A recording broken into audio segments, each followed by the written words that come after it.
Paz e graça para você ligado nessa emissora. Começamos mais uma edição do Vejam Só Entrevista, programa que vai ao ar toda sexta-feira nesse horário para fazer aí um rescaldo do Vejam Só Debate, né? Usando os debatedores para vir nos dar aula aqui, nos ensinar coisas que precisamos aprender e que nem sempre ficam claras durante os debates. E hoje nós vamos tratar de dois assuntos, dois temas ou dois atributos de Deus que muito crente comum não conhece e muito pastor não lembra mais ou talvez nem tenha aprendido sobre eles.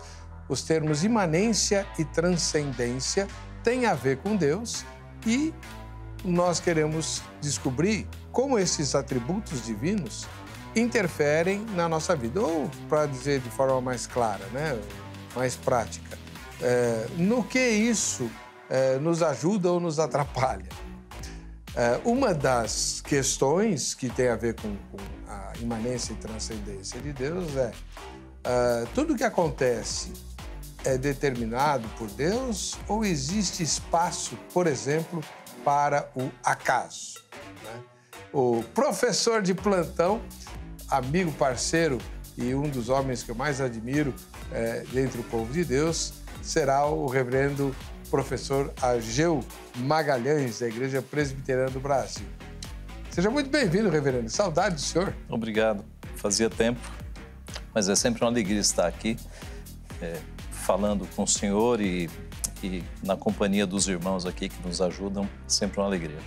Parabéns pelo trabalho que o senhor tem feito aí nos podcasts, né? Eu tenho visto lá, tem um portal que eu acompanho que sua opinião está sempre publicada lá, né?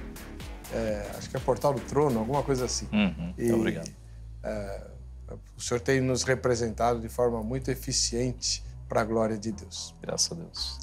Reverendo, a igreja que o irmão pastoreia, onde é? Igreja Presbiteriana de Vila Guarani, fica ali perto do metrô Jabaquara, Avenida Leonardo da Vinci, 2114.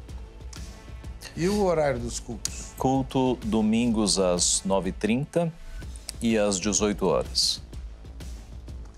Durante a semana? Durante a semana nós fazemos reunião de oração, mas fazemos no modo online. Ah, que legal. Então fica mais restrito.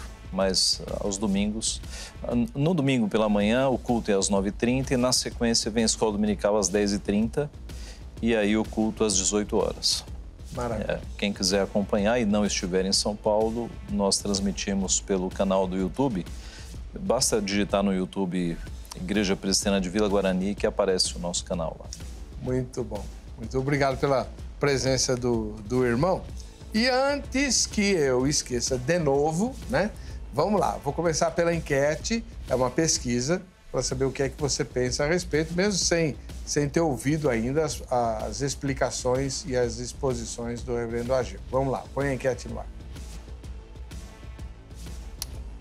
Você acredita que Deus controla diretamente, absolutamente tudo o que acontece no universo, ou apenas que ele determinou as leis gerais que o regem? Vou explicar. Então, vamos imaginar que... Volta para mim aqui, por favor, Angélica. Vamos imaginar que eu faça um rabisco aqui agora, nesse momento. Muito bem.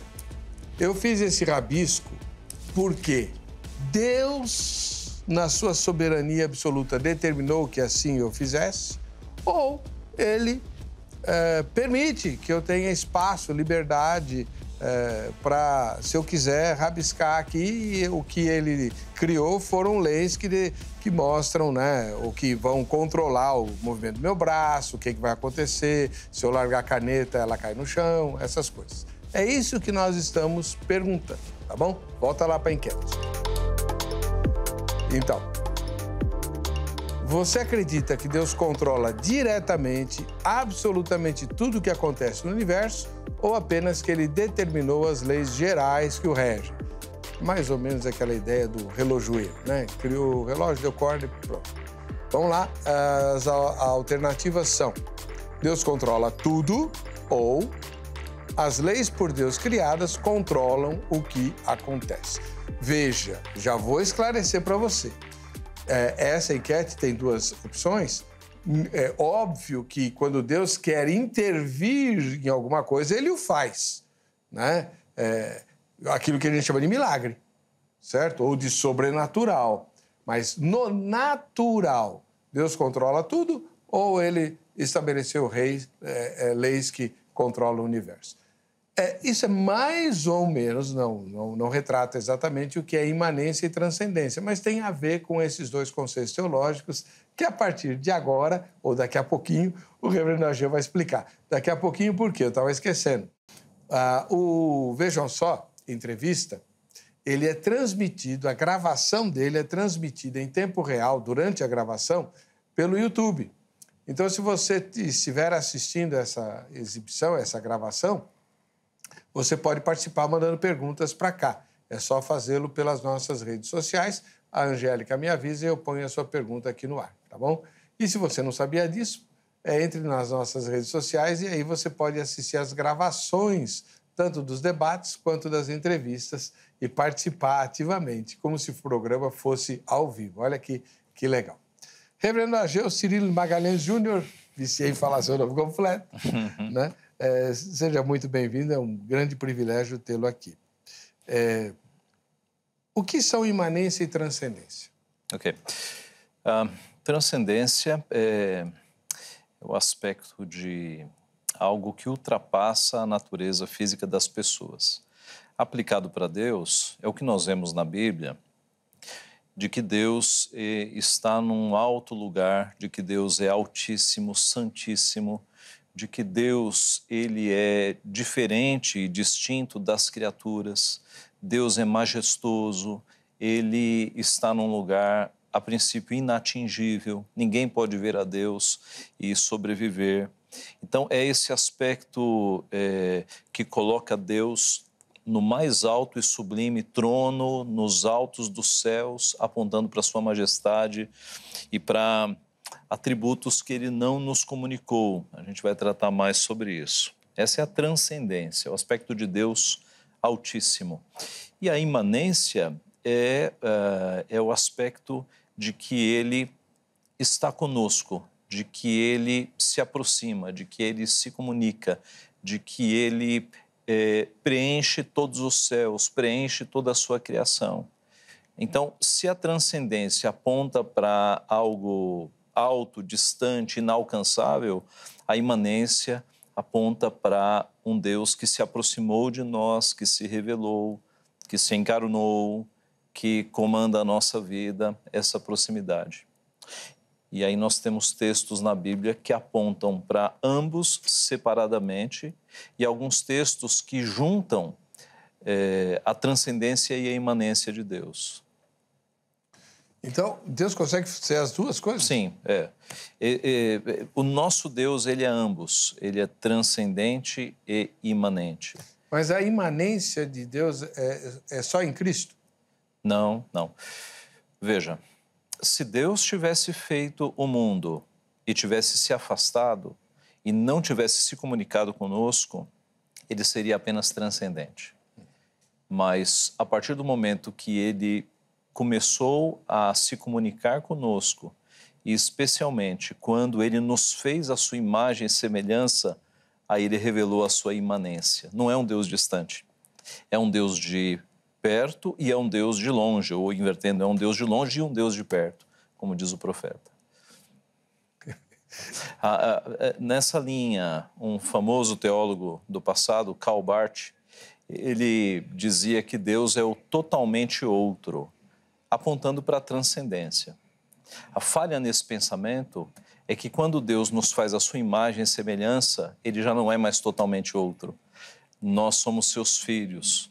Nós sabemos o que é bondade, justiça, amor. Temos senso estético, porque nós herdamos isso de Deus. Então, ele não é totalmente outro, ele é transcendente, ele é mais alto, ele é o santo, santo, santo, habita em lugar inacessível. Mas ele nos fez a sua imagem e semelhança. Então, a partir daí, ele revelou a sua imanência. E o Emmanuel, Deus conosco, é a expressão máxima disso. Ele é Deus, mas Ele está conosco. Transcendência e imanência. Não sei, mas, por exemplo, no Éden, antes da queda, Deus era totalmente imanente. Não havia transcendência ali?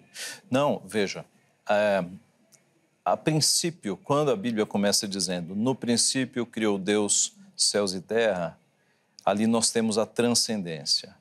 Porque antes que houvesse o universo, Deus já era, ele já subsistia ou tinha 3 existências pessoais, Deus Pai, Deus Filho e Deus Espírito Santo. Antes de existir o universo, ele já enchia o universo, ele já existia, ele era, né? Ele é, com todo o poder, com todos os seus atributos. Agora, ele decide, quando nada existia, fazer um mundo. Na verdade, ele decide, antes de começar a fazer, a história da humanidade. E dentre as inúmeras possibilidades para construir a história da humanidade, ele decide fazer a humanidade naquilo que nós chamamos em 4 partes: criação, queda, redenção e consumação. Ele poderia ter feito a história só como criação, né? Cria homem e mulher e eles vivem, reproduzem-se e vivem pela eternidade. Mas Deus é mais sábio do que nós e ele decidiu fazer uma história da humanidade com criação, queda, redenção e consumação. E aí começa o relato bíblico. Ele criou os céus e terra e ele começou a fazer e ele fez o ser humano. Então, a princípio, nós vemos a transcendência de Deus, quando nada havia, quando não havia relacionamentos com Ele. Mas a partir do momento que Ele começa a criar, e Ele cria seres humanos, homem e mulher, a sua imagem e semelhança, a imanência de Deus vem à tona, esse relacionamento próximo conosco. Se Ele tivesse feito o mundo, dado corda, né? O senhor mencionou a ilustração do relojoeiro, que é justamente esse o ponto do deísmo, né? Ele cria um mundo, dá corda, coloca leis e se afasta, ele seria apenas transcendente. Mas pelo fato dele interagir com seres humanos, criar homem e mulher à sua imagem e semelhança e sustentar todas as coisas pela palavra do seu poder, interagir na história, aí vem à tona a sua imanência, a sua proximidade de nós. Numa fala do irmão, bem agora há pouco, o irmão mencionou a queda. A queda foi um acidente nos planos de Deus ou ela fazia parte dos planos de Deus? Não, fazia parte, porque a Bíblia ela usa algumas palavras que apontam para o fato de que Deus não foi criando, improvisando. Ele, na eternidade, Efésios capítulo 1, por exemplo, fala dos planos de Deus antes da fundação do mundo, né? E outros textos falam desse plano do Senhor, antes de criar todas as coisas, que ele estabeleceu um plano. Então, note, a queda, ela estava nos planos de Deus. Deus não ocasionou a queda, foi as suas criaturas que caíram, mas tudo embaixo do plano de Deus. Essas coisas são, por vezes, altas demais para nós, né? Porque a própria Bíblia diz que os caminhos de Deus são mais altos que os nossos. Mas alguns autores, dentre eles John Piper, arriscam dizer de que a queda, ela foi a forma pela qual Deus resolveu revelar-se mais à humanidade. Porque num mundo sem queda, nós não conheceríamos alguns atributos de Deus. Conheceríamos o amor de Deus, mas não na intensidade que nós conhecemos, pelo fato de Deus mandar o próprio Filho para morrer no nosso lugar. Nós não conheceríamos misericórdia, por exemplo, se Adão e Eva tivessem sido feitos puros, santos e vivessem para sempre. Nós não conheceríamos perdão. Então, nós não conheceríamos Jesus Cristo encarnado. Nós o conheceríamos como segunda pessoa da Trindade, Deus Filho, mas não na sua encarnação, em que ele obedeceu toda a lei e morreu no nosso lugar. Os pais da igreja, alguns pais da igreja, criaram uma expressão muito curiosa, que é Felix culpa. Culpa feliz, queda abençoada, esta que fez com que nós conhecêssemos o Redentor, que nos trouxe os evangelhos, que fez com que nós conhecêssemos de uma forma mais apropriada o amor de Deus revelado em Cristo Jesus de uma forma tão próxima a nós, Emmanuel, Deus conosco, tá? Felix culpa, né? A culpa que fez com que nós conhecêssemos Jesus Cristo, é uma expressão usada lá nos primeiros séculos. Então, reverendo, mas aí a gente pode entender isso de duas maneiras, né? A ideia, né, de todas as coisas cooperam juntamente para o bem daqueles que amam a Deus, pode ser entendida assim. Deus usa todas as coisas, mesmo aquelas que são negativas, ruins e que contrariam a sua vontade, no seu poder absoluto e na sua soberania, ele acaba usando aquilo. Como o exemplo clássico, a história de José do Egito. Ok. Outra maneira de entender, talvez o John Piper nessa outra linha, seja, não, para revelar-se, Deus determina coisas que, por exemplo, determinar a queda, né? A fim de poder mostrar todos esses aspectos que o irmão mencionou. É difícil decidir para qual lado? Sim, é difícil. Mas eu creio que se a gente juntar alguns textos, fica mais fácil. Por exemplo, quando Davi escreve no Salmo 139, que todos os meus dias foram escritos e determinados quando nenhum deles havia ainda. Se José, que viveu antes de Davi, né? Mas só para fins didáticos, se José pegasse esse texto e dissesse, puxa, tudo o que aconteceu comigo, todos os meus dias foram escritos e determinados, aí a gente tem que entender que o que aconteceu com José não foi algo que aconteceu por acaso e Deus foi apenas aproveitando. Mas a história inteira foi construída por Deus. Deus deixou que os irmãos de José efetuassem aquelas maldades todas porque Deus tinha um propósito final que era salvífico. Porque sem a traição dos irmãos de José, nós não temos milhares de pessoas sendo salvas no final da história, de uma grande seca que aconteceu naquela região, né? Ia morrer todo mundo, inclusive os egípcios. Então, Deus sempre tem propósitos redentivos. Sem a continuação da linhagem de José e dos seus irmãos, nós não temos Messias. Se morresse todo mundo ali, Cristo não teria nascido lá na frente. O diabo sabe disso, né? Quando a Bíblia diz que o diabo é homicida desde o início, não é que o diabo matou alguém lá atrás, mas na opinião de muitos teólogos sérios, quando Caim mata Abel, era uma tentativa do diabo de exterminar a linhagem messiânica. Quando na história de Esther, quase que o povo de Deus é exterminado, era o diabo tentando exterminar o Messias. Quando Herodes manda matar todas as crianças, lá na frente, era a última tentativa do diabo de não deixar nascer aquele que esmagaria a sua cabeça. E João coloca isso no Apocalipse 12 ou 20, na ilustração do dragão que está para... 12. Apocalipse, Mulher e o Dragão, Apocalipse 12. É a grande ilustração que aponta para a história de o dragão tentando devorar a criança que nasceria da mulher. É uma parábola que aponta para várias tentativas do diabo no decorrer da história de fazer cessar a linhagem messiânica. Por outro lado, Deus tem atos redentivos para sempre fazer o seu povo escapar, para que o Messias nasça. Então, tudo é por meio dele, para ele, por ele, tudo aponta para Cristo, na verdade, né? Enquanto o irmão falava, a Angélica me passou uma pergunta pelo ponto. O deísmo é a perspectiva mais correta a respeito do Criador? Não. Nós chamamos a mais correta, que é a nossa, de teísmo cristão. Os judeus também são teístas, porque creem num Deus. Nós cremos num Deus que subsiste em 3 pessoas, teísmo cristão. O deísmo com D é uma ideia que ficou muito popular, século XIX, se não me falha a memória, talvez XVIII.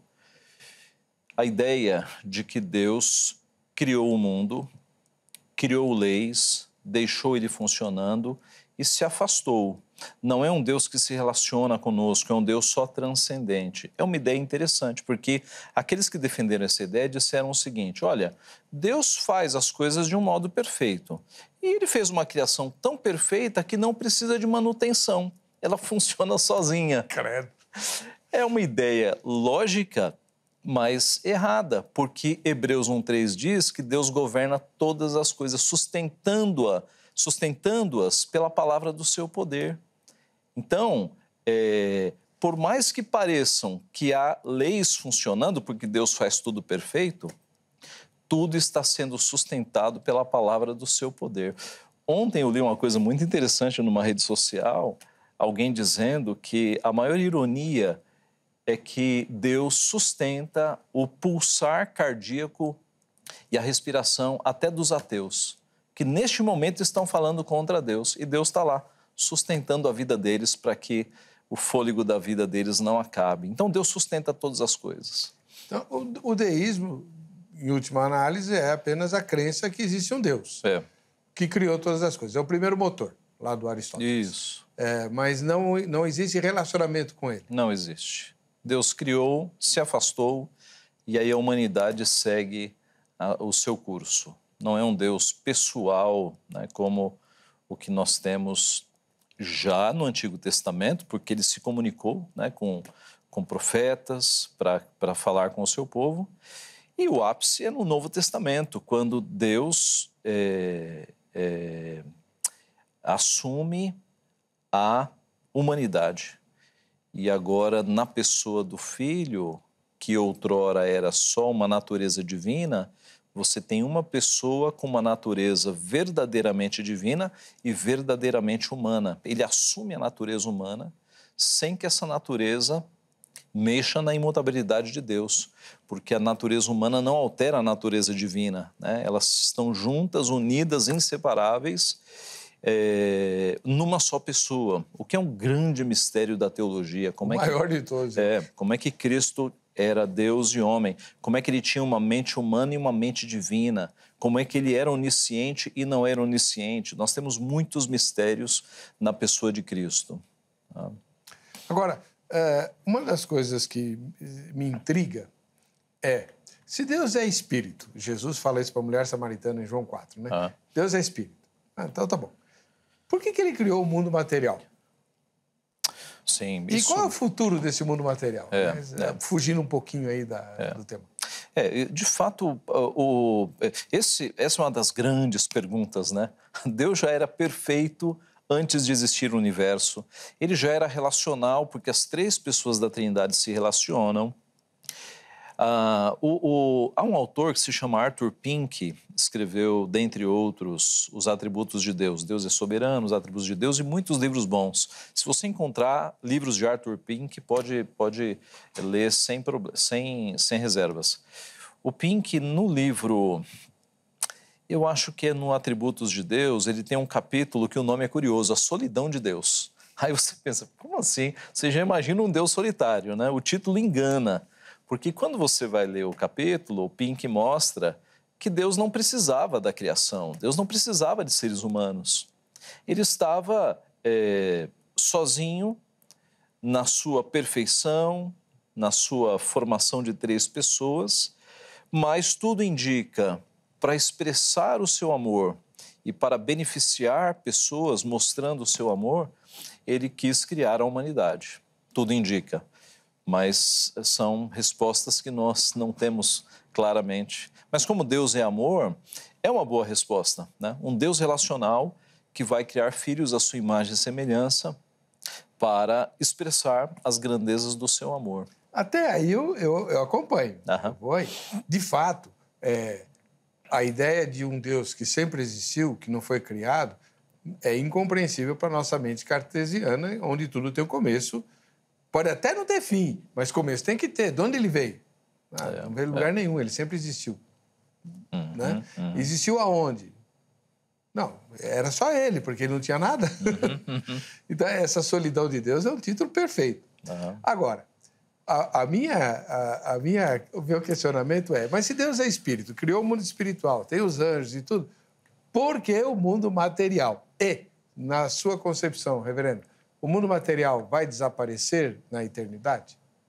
Não, eu creio que não. Eu creio que, como Pedro afirma, estes céus e essa terra estão sendo entesourados, guardados como tesouro, reservados para o fogo, e Deus vai gerar desta criação, extirpando o pecado, porque o pecado entrou, ervas daninhas, né, cardos e abrolhos, tal.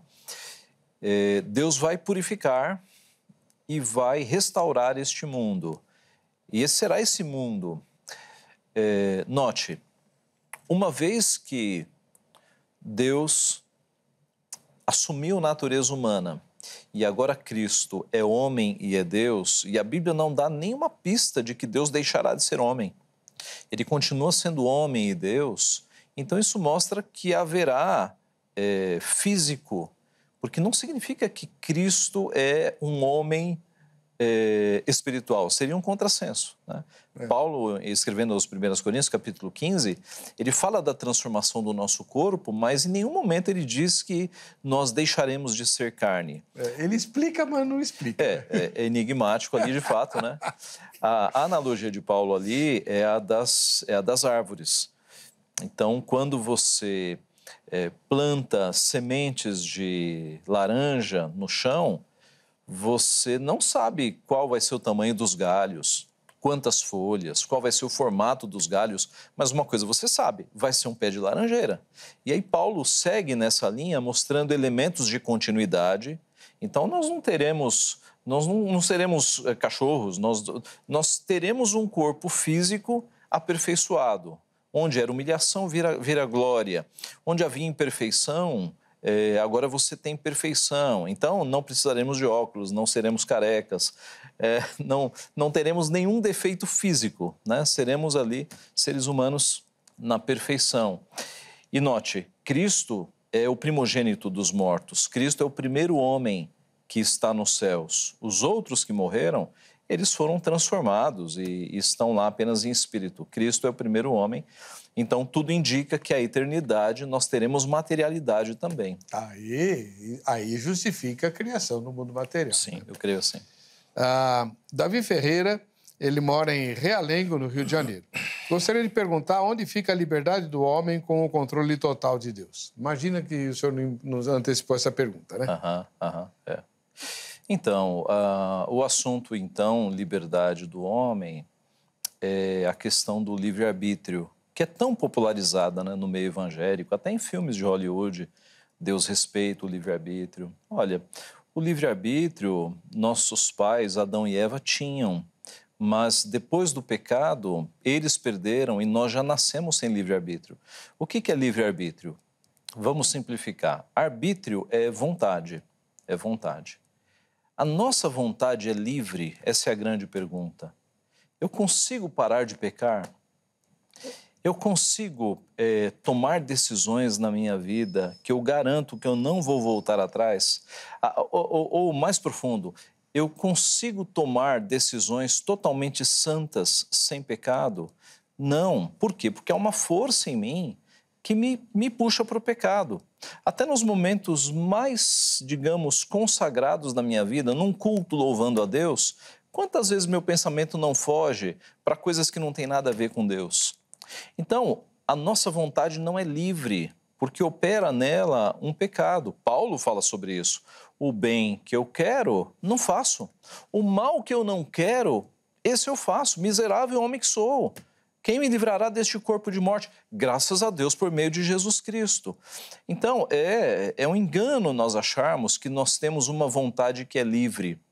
Se nós tivéssemos uma vontade livre, nós escolheríamos parar de pecar e seríamos santos. Nós não conseguimos porque a nossa vontade deixou de ser livre quando o pecado nos atingiu.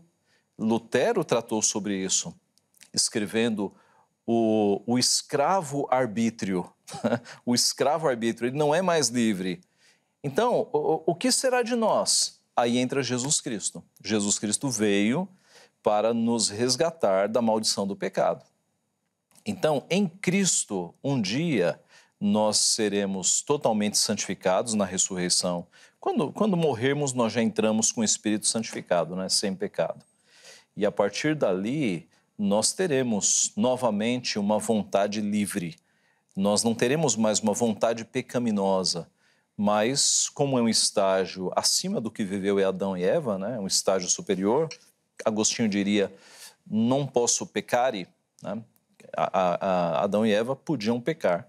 Nós não poderemos mais pecar, será uma vontade livre e incapaz de pecar contra Deus. Mas esse é o ponto. Então, nós não temos livre-arbítrio, a nossa vontade não é mais livre. Nós estamos inclinados para o pecado. De forma que, com as nossas próprias forças, nenhum de nós consegue se salvar. Paulo escreve em Romanos 3:3, todos pecaram e destituídos estão da glória de Deus e carecem de Deus. Paulo, um pouco antes, diz que não há um justo, não há um sequer, todos se extraviaram, a uma se fizeram inúteis. Então ninguém consegue salvação, ninguém vai a Deus por sua própria vontade, porque a nossa vontade não quer Deus. Quando alguém vai a Deus, não é porque a sua vontade o quis, mas é porque Deus foi, tirou as escamas dos olhos, abriu o entendimento, Deus o chamou, e aí o chamado de Deus é irresistível. Aí o nosso coração se curva e a gente fala, uau, eu vou. Nós respondemos, mas nós o amamos porque Ele nos amou primeiro. Se não é Deus nos alcançar, nós nunca iríamos a Deus. A nossa vontade não o quer. Deus, com a sua força, com o seu braço santo, atinge a nossa vida, nos tira do pecado, abre os nossos olhos e aí sim Ele nos salva. Qual a diferença entre livre-arbítrio e livre-agência? Ok. Livre-arbítrio, como nós estamos falando, é um assunto de salvação, de soteriologia. Livre-agência é o livre agir. É a capacidade que Deus deu a seres humanos que os diferencia de robôs. Robôs não têm vontade, são programados. Deus nos criou e todo ser humano tem vontades, né? Então, eu tenho vontade de tirar essa folha de papel e eu tirei. Eu estou agindo com uma vontade que Deus dá a todo ser humano. E onde é que entra o livre-arbítrio aí? É que a minha vontade de fazer todas as coisas, livre-agência, ela não é santa. Ela é uma vontade que está inclinada ao pecado, então ela não é livre. Então, eu tenho a capacidade de agir. Deus deu isso a todo ser humano, ninguém é robô. Mas essa capacidade de agir, ela não é santa, ela é inclinada para o pecado. Mas a Bíblia está recheada de exortações para que o homem resista ao pecado. Ele não é refém do pecado, é? Não, ele é escravo do pecado.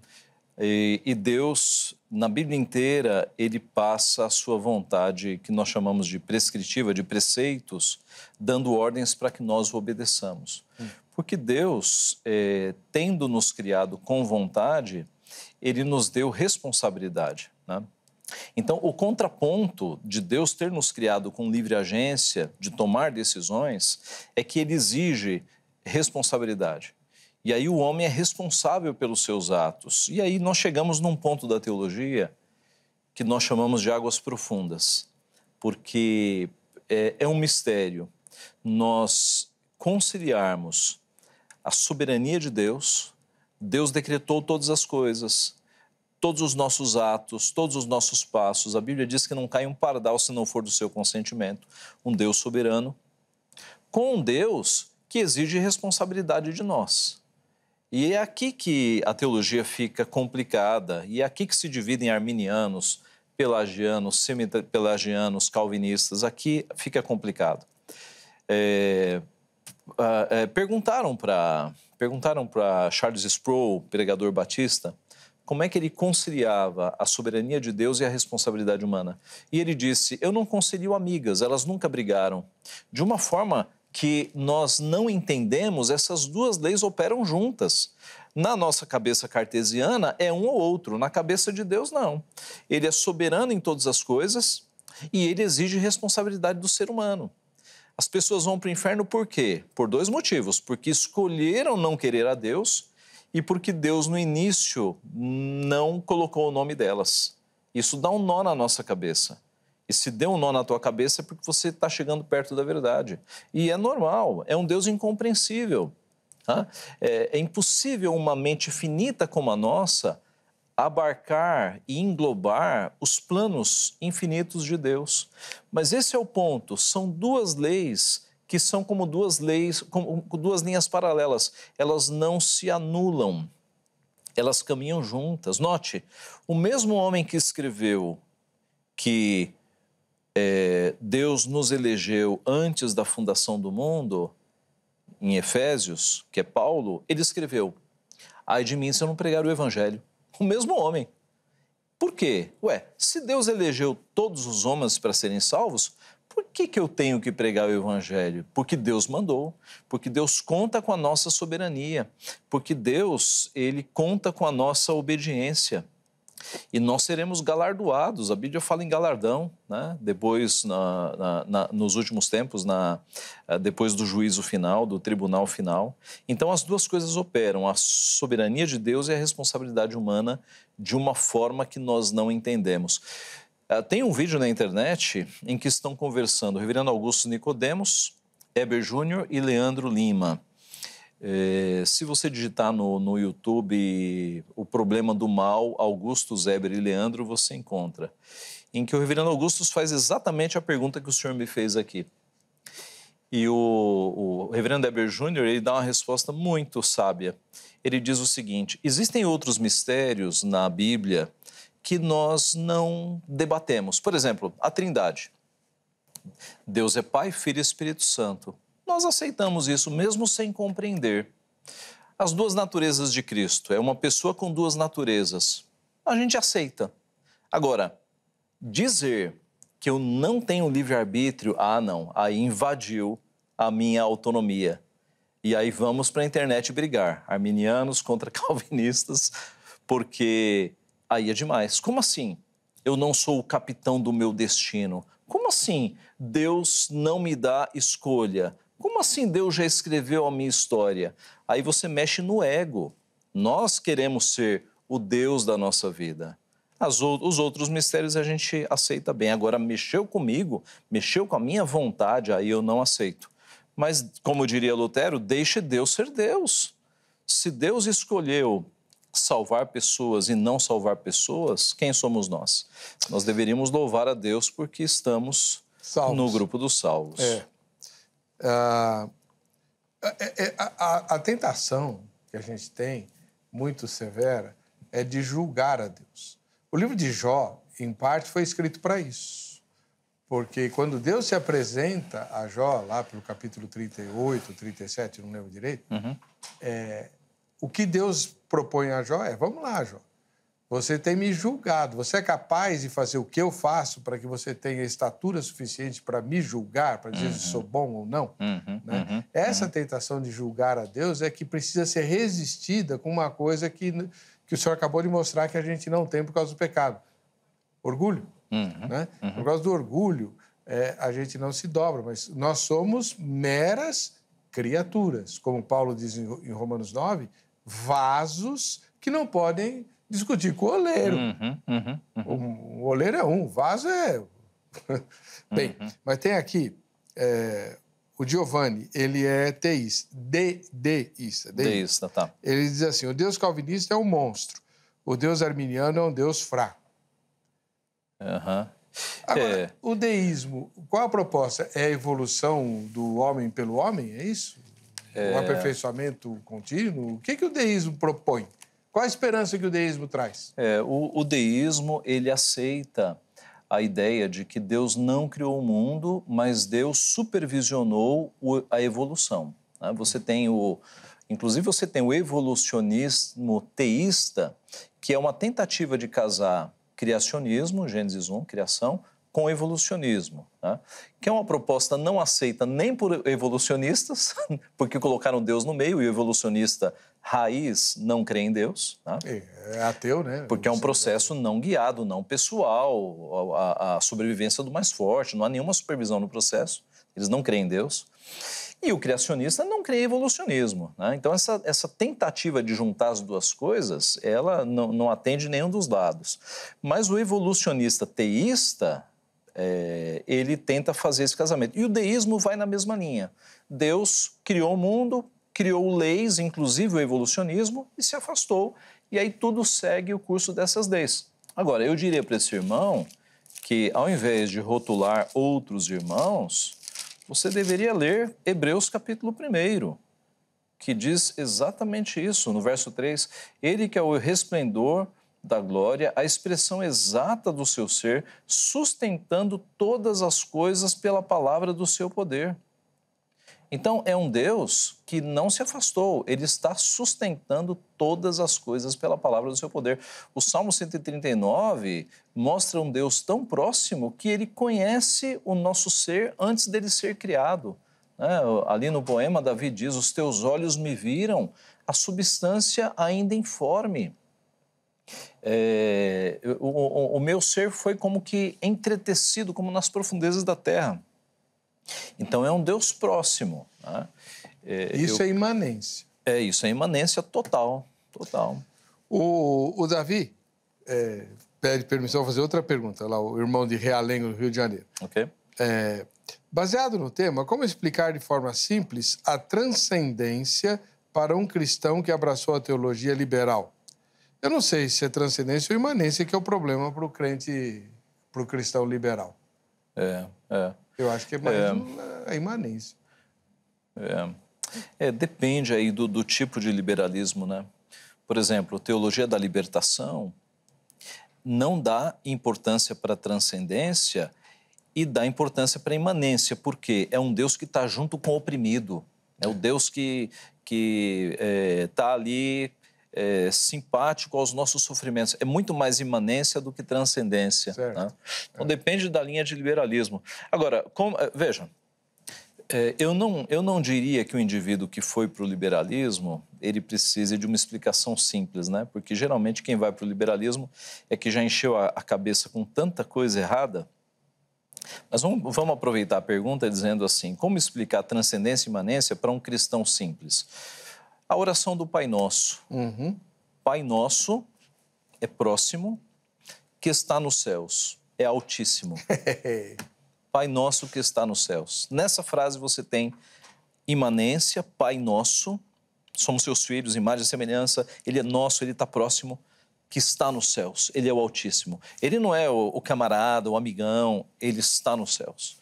Então, no Pai Nosso que estás nos céus, nós temos as duas.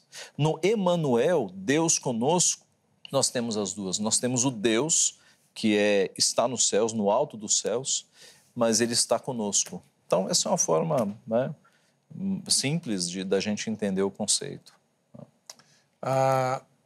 Uma coisa importante, a transcendência tem que tipo de impacto? A imanência é fácil de perceber, mas a transcendência tem que tipo de impacto nas decisões que eu tomo na minha vida, nas escolhas que eu faço, exercendo a minha livre agência? Olha, a gente pode dizer assim, um Deus que só fosse imanente e não fosse transcendente, ele seria um companheiro, alguém que nos conhece, que nos entende, mas que não tem poder, né? Então, nós pediríamos coisas para ele, ele nos entenderia, nos daria um abraço, olha, estou contigo, mas não tenho poder. O Deus transcendente é necessário, então, porque é o Deus que tem todo o poder, que tem toda a soberania. Um Deus que só fosse transcendente, ele não nos entenderia, ele estaria distante. Nós pediríamos, mas ele não nos ouviria. Então, o nosso Deus, ele tem todo o poder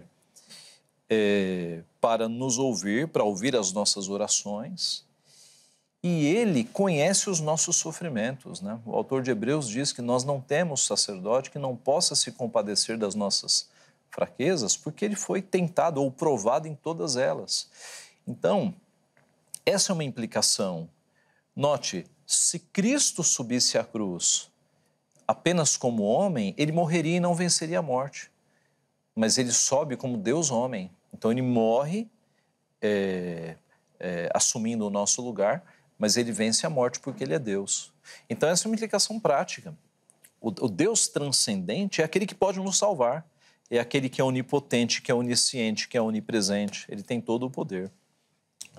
E que não se confunde com aquilo que ele cria. Não confunde. Esse é um aspecto... Esse é um ponto importante. O panteísmo não tem transcendência. Para o panteísta, e o panteísmo é a base de muitas religiões orientais, né? É a ideia de que tudo é Deus. Deus está confundido com a criação. Então, não mata a barata porque a barata é Deus. A árvore, vamos abraçar a árvore é Deus. Tudo é Deus. Tem uma história ótima daquele pastor norte-americano, o R.C. Sproul.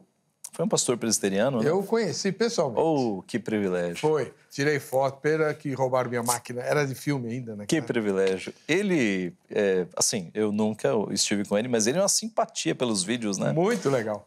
É uma simpatia. E os livros dele são excelentes. E tem uma história ótima dele, que ele disse que ele estava eu acho que era num trem, e tinha uma senhora mais velha sentada na frente e uma jovem retornando de um retiro espiritual, só que não era cristão, era um negócio de nova era, muito empolgada, e ele na frente, né, calado. E aí ela contando para a senhora mais velha, e ela tinha conhecido ali, como aquele retiro da nova era tinha impactado a vida dela, porque ela descobriu finalmente que ela era Deus. E a senhora toda educada, né? Puxa, bom para você, interessante, tal. Ali, polida, né? Aí a senhora saiu num determinado ponto da viagem e o Sproul, né, com aquela simpatia dele, reclinou-se assim e com um sorriso nos lábios disse para a jovem: "Você acredita mesmo que você é Deus?" Aí ela começou a dar risada. Não acredito, não acredito. Porque as religiões orientais têm essa pregação. Tem. Você é uma fagulha, você é uma centelha de Deus, você é Deus, na verdade. O que é um absurdo, né? Porque a Bíblia mostra que Deus é o Altíssimo, nós temos reflexos, somos criaturas criadas por Ele. As mais, vou dizer assim, as menos distantes de Deus na perspectiva na pessoa de Adão, a menos distante, imagem e semelhança, e que depois da queda aí ficou mais distante ainda, né? Isso, e em termos de imagem, né? Isso. Esse é o ponto. Nós fomos feitos à imagem e semelhança de Deus, não imagem física, porque Deus é espírito, um espírito maior que o universo, mas naqueles termos que aparecem ali, né? Ele terá domínio e tal.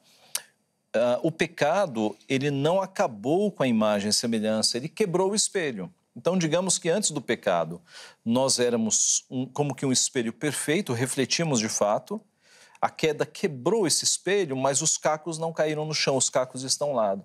Então, mesmo o espelho quebrado, ainda reflete a imagem distorcida, é uma imagem corrompida, é distorcida, mas ainda é imagem. Em Cristo, os cacos deste espelho estão sendo emendados. Quanto mais próximos e mais obedecendo a Cristo nós estamos, a imagem de Deus ela vai sendo restaurada em nós. Mas o teu ponto, pastor, é importante da gente lembrar. O mais imoral, ateu, terrível ser humano, ele ainda preserva imagem de Deus. E é por isso que ele não pode ser morto, porque a Bíblia diz, a base para o não matarás é porque o homem foi feito à imagem de Deus. Em última instância, matar alguém é atentar contra o próprio Deus, porque todo ser humano foi feito à imagem e semelhança de Deus. O único que tem permissão para fazer isso é o único que pode criar a vida. Ele é o dono, Se nós não podemos destruir, se nós não podemos criar a vida, então como é que você vai destruir a vida? Isso é importante. Em Cristo a gente tem, o senhor falou bastante, o ponto máximo da imanência. E há alguns discursos de Jesus em que essa imanência ela é extremamente exacerbada. João 15, por exemplo, se não me engano, é João 15, que ele fala, eu sou a videira, vós os ramos. O que significa essa ligação com Jesus? Alguém falou em ligação mística ou união mística. União mística, Então, pelo fato de nós sermos pecadores e todos termos caído com Adão, nós precisamos de um Salvador. Então, Deus, pelos seus planos eternos, ele envia o próprio Filho para que o Filho, ele obedeça toda a lei, é o que nós chamamos de obediência ativa. Tudo que Adão não conseguiu fazer, Cristo fez. Ele cumpriu a lei perfeitamente. Até o que não precisava, né? Por exemplo, Jesus vai até João Batista, que era um batismo para remissão de pecados.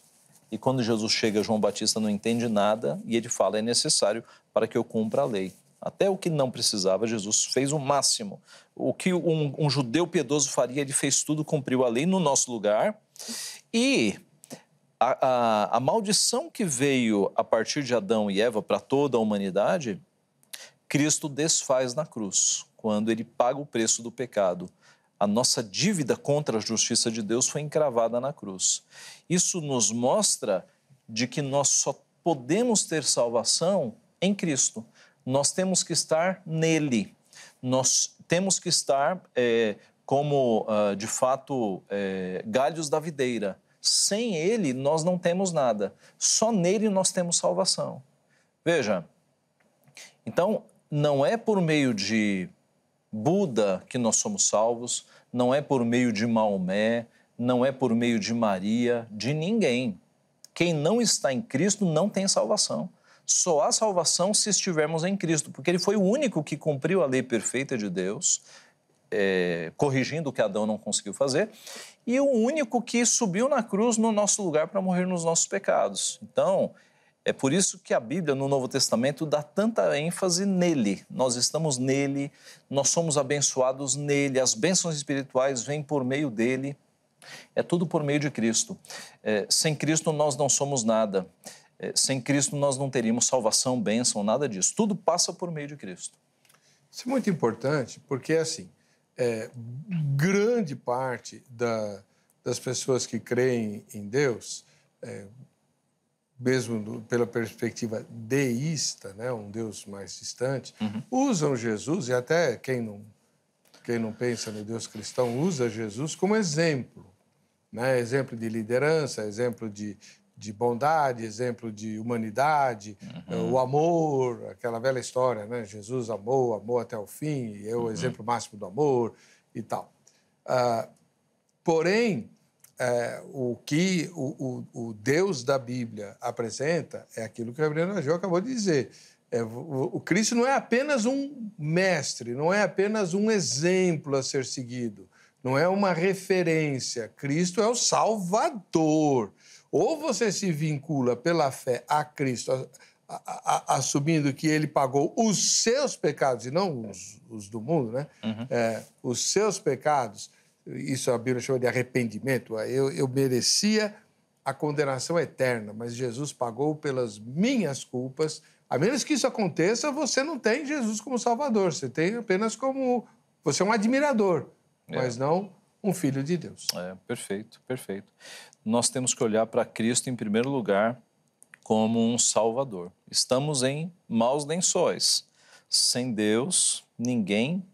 por causa do pecado, estamos no caminho do inferno. Então, a gente olha para Cristo como o Salvador. Se eu não me agarrar em Cristo, eu estou perdido. Eu preciso dele como Salvador. Então, esse é um aspecto da imanência. Sim. Deus se faz gente, vira ser humano, né? Vira ser humano é uma frase bem teológica, né? Muito legal. Mas é isso que ele faz, né? Torna-se totalmente imanente para nos redimir, para nos salvar e para resgatar toda a sua criação. Isso é importante também, né, reverendo? Sim. Em Cristo, não é apenas o ser humano que é resgatado, mas a criação toda é resgatada, né? A criação toda é. Assim como a ressurreição dos corpos vai ser o ato final da nossa salvação, porque a nossa natureza caída será extirpada, o nosso corpo será glorificado, a recriação do universo, do cosmos, né, que a Bíblia chama, também é um passo da salvação. Tá? Então, no Éden, tudo foi infectado. No dia final, tudo será redimido. Novos céus e nova terra. O senhor quer ler algum texto? Sim, para esse tema é essencial Isaías 57:15. Alguns textos, né, falam muito forte nesse sentido. Porque assim diz o alto, o sublime, que habita a eternidade, o qual tem o nome de santo, né? Transcendência. Habito no alto e santo lugar, mas habito também com o contrito e abatido de espírito, para vivificar o espírito dos abatidos e vivificar o coração dos contritos. Transcendência, imanência. É incrível. Não é? Num versículo só. Um versículo só. É muito bonito. Gente, eu vou chamar um intervalo. Depois do intervalo, a gente vai continuar essa aula, né? E também apresentar os telespectadores que mandaram sua foto e tudo mais, ver os comentários, enfim. Mas antes de sair, o lembrete de sempre. Você quer conhecer a palavra de Deus, estudar o que Deus, como Deus se revelou nas Escrituras? Vem para a Grade, Academia Teológica da Graça de Deus, tem um curso por EAD, né? Estudo à distância. Onde quer que você more, você vai poder fazer o curso bíblico sem nenhum problema. Além disso, em algumas unidades físicas da grade espalhadas pelo país, há cursos presenciais, não só o bíblico, mas de outra natureza também. Para que você se informe sobre tudo que a grade tem, é só durante a semana, no horário comercial, telefonar para a 0 Operadora 11 3115 0819 ou entrar no site agrade.com.br. Tá bom? Aí você pode fazer em qualquer momento, né, o site. Aproveita, visita o site da HIT, tv.com.br. Lá você tem, além de poder avaliar o site em si, tem mecanismos para entrar em contato conosco, sugerir, criticar e assim por diante, tá bom? A gente vai para o intervalo, volta já.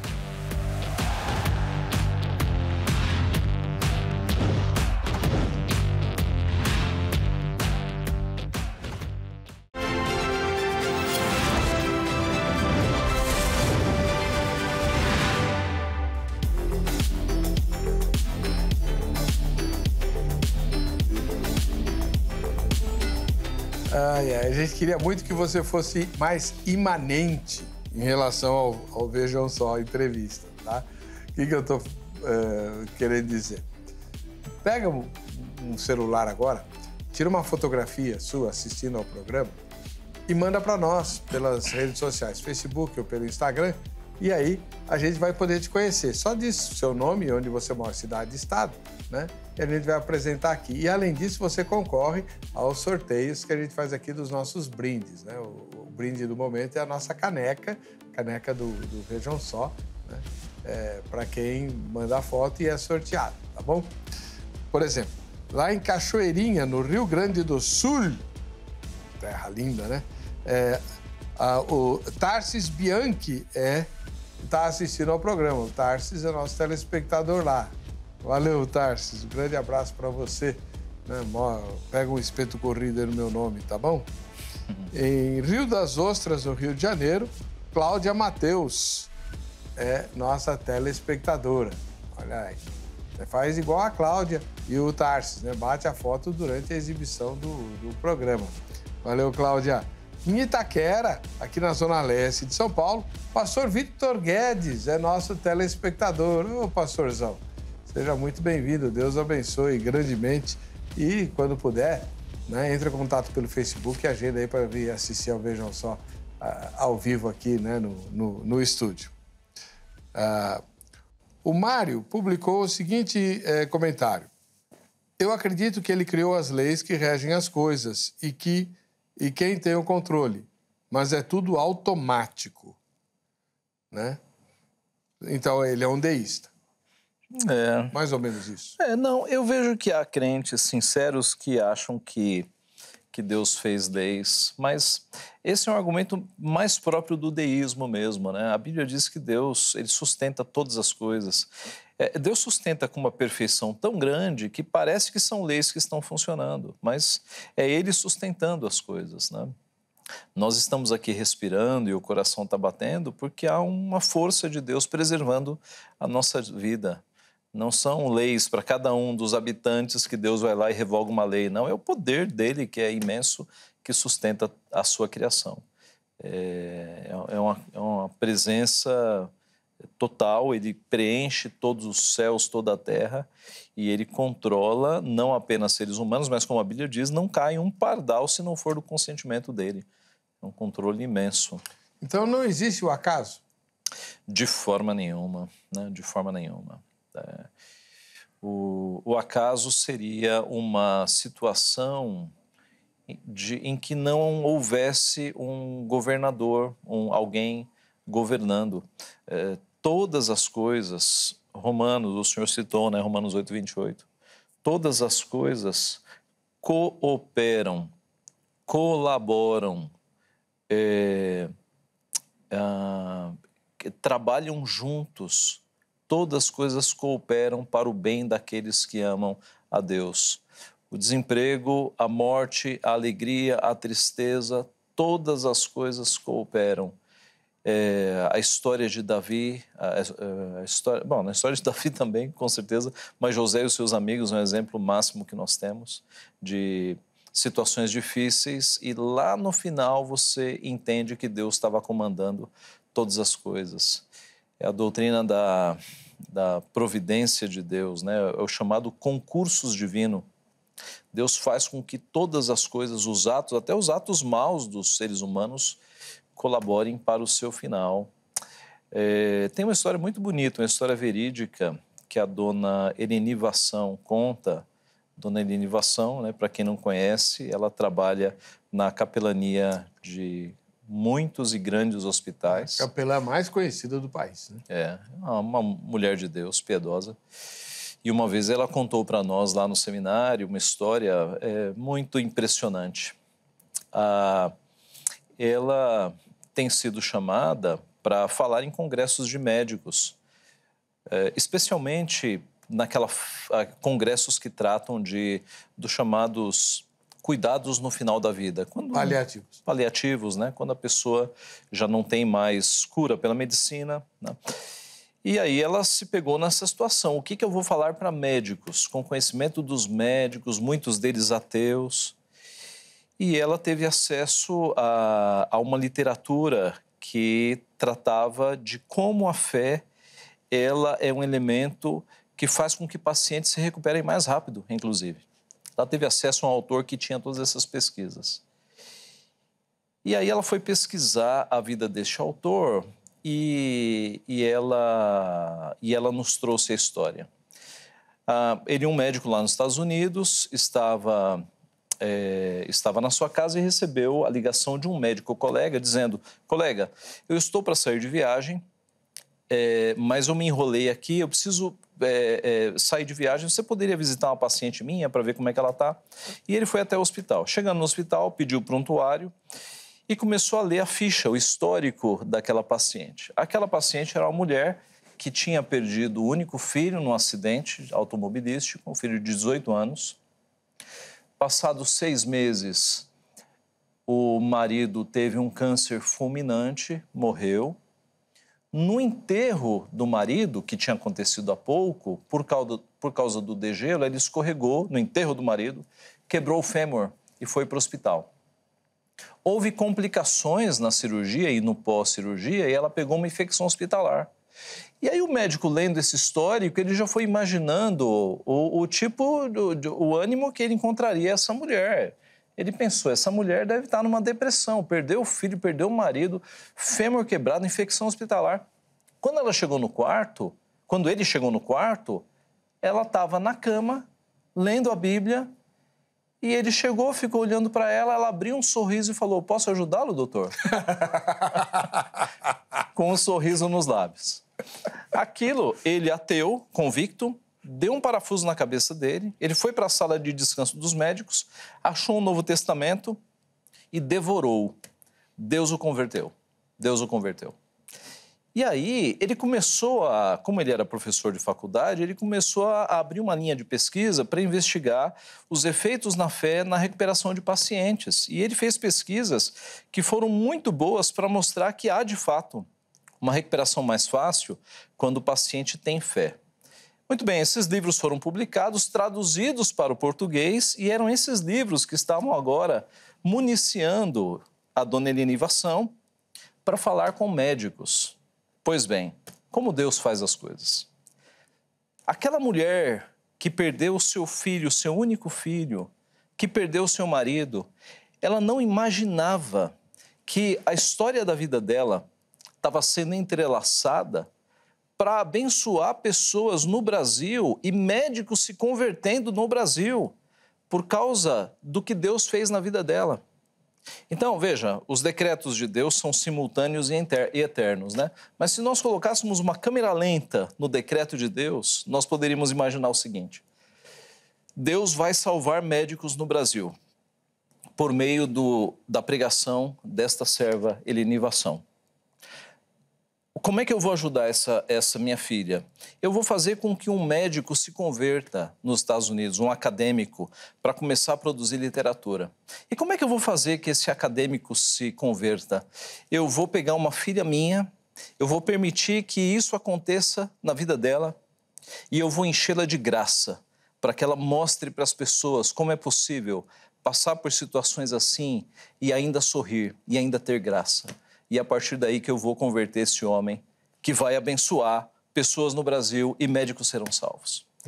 Então, todas as coisas cooperam para o bem daqueles que amam a Deus. Os nossos sofrimentos, as nossas lágrimas, talvez e muito provavelmente a gente não entenda na hora porque Deus levou um parente nosso, porque aconteceu tal tragédia. Mas lá na frente, Deus está construindo e está encaminhando todas as coisas para o bem. Isso é fé. Exatamente. Isso é fé. Confiar no caráter de Deus, independente das circunstâncias. É. Isso é fé. É. O exemplo máximo, né, a âncora máxima dessa fé é o Calvário. Né? Então, quem olhasse para o Calvário naquele dia, veria um homem destroçado e vencido. Uhum. Mas isso não era verdade. Ele estava vencendo e esmagando a cabeça da serpente, né? Nos tirando das garras do diabo para nos transportar para o reino do Pai. Então, nem sempre o que a gente vê reflete a verdade. É, verdade. Por isso, os olhos da fé. Muito bem.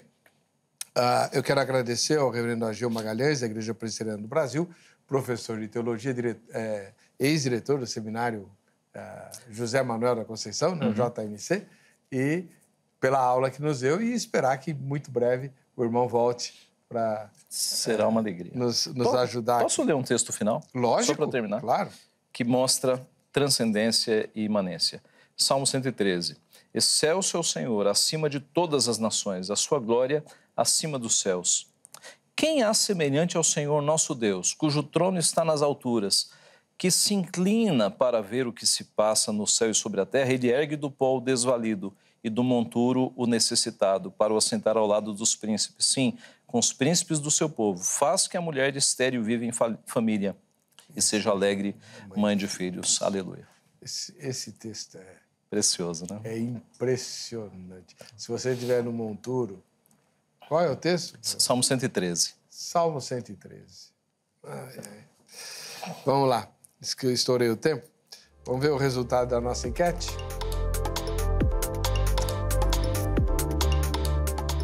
Você acredita que Deus controla diretamente, absolutamente tudo o que acontece no universo ou apenas que Ele determinou as leis gerais que o regem?